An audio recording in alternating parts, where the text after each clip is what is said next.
Earlier this month, Alibaba released Qwen 3.5 with a 400 billion parameter model and a max thinking one that claims to have better benchmarks than Opus 4.5 with beefy requirements to run locally. But just this week, they released the medium series Qwen 3.5 models that are almost as powerful as their max ones and have the ability to run locally on a modern MacBook Pro, claiming to also have better benchmarks than Sonnet 4.5, which I don't believe. So hit subscribe and let's put these two models to the test.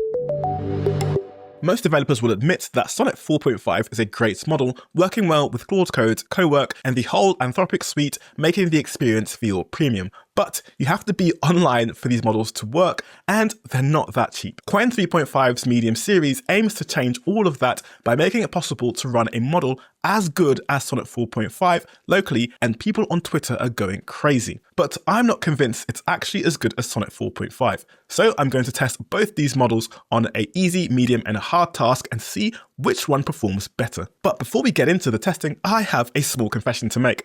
I'm not actually going to run Qwen 3.5 locally because my measly M1 MacBook Pro doesn't have the unified memory to run inference properly. So I'm going to be using Qwen 3.5 35B on OpenRouter connected to OpenCode, and I'm going to be running Sonnet 4.5 in Claude Code on clean mode, so it's not using any of my skills, plugins, or MCP tools. We'll start simple and ask the models to build a to-do list from scratch using React and Vite. So if we look at what Sonnet 4.5 produced, we can see it has this AI purple. I can add a to-do item, and I can mark it as completed. I have the ability to clear, and if I refresh the page, it all stays there because it's used local storage. If you look at Qwen 3.5, they both have a similar styling and haven't overwritten the default styling that comes with Vite. But again, I can add a to-do item, and here we have a few other options. So we can choose the category that it goes into. We can choose the, I think, severity and maybe a to-do date or a date that it's due. So I can say something like do shopping, and it shows the to-do date and the severity and the category that it's in, which is really cool. Let's take a look at the code. So this is from Sonnet, and over here, it's using a user effect, which I think is to do with the local storage down here. I guess it's fine, but I'd rather find it a different way. We have an add to do being used here, and we have some functions over here to perform actions. So toggle the to do. Here we have delete to do. All of this looks good.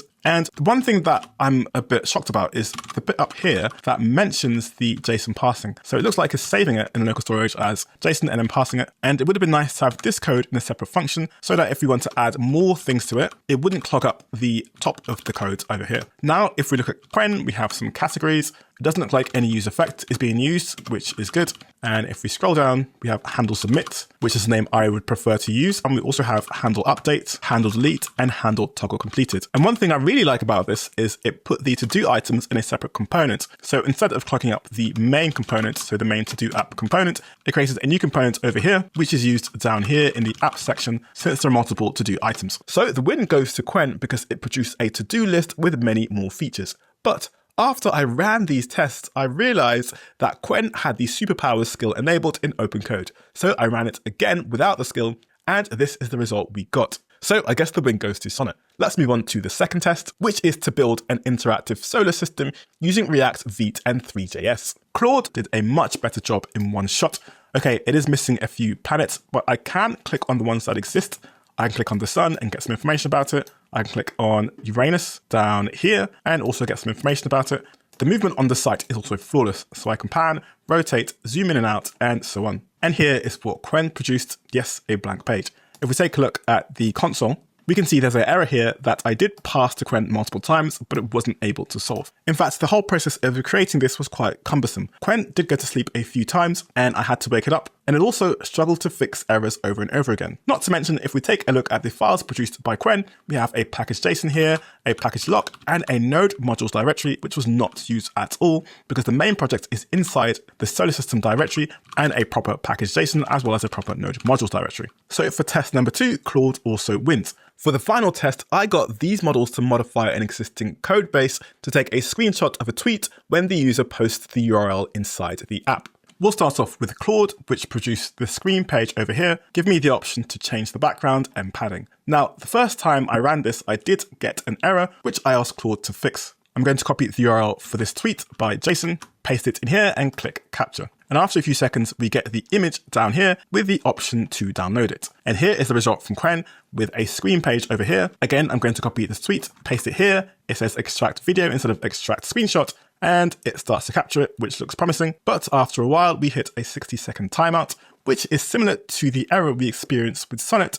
But I did ask Qwen to fix it, and it did extend the timeout, but it didn't fix the issue that caused it in the first place. So it looks like Sonnet 4.5 wins all 3 tests. So even though on paper, Qwen 3.5 35B should outperform Sonnet 4.5, in real-world testing, that doesn't seem to be the case. And don't get me wrong, it's really impressive that you can run a 35 billion or even 27 billion parameter model locally on a modern MacBook. But regardless of what people on Twitter are saying about it, there's no way it can outproduce Sonnet 4.5 on coding tasks, as you can see from the tests I ran earlier. So why do the benchmarks make it look so good? Well, there is a huge chance that Qwen 3.5 was post-trained on specific benchmark questions, like SweBench verified, so that it performs well on those questions.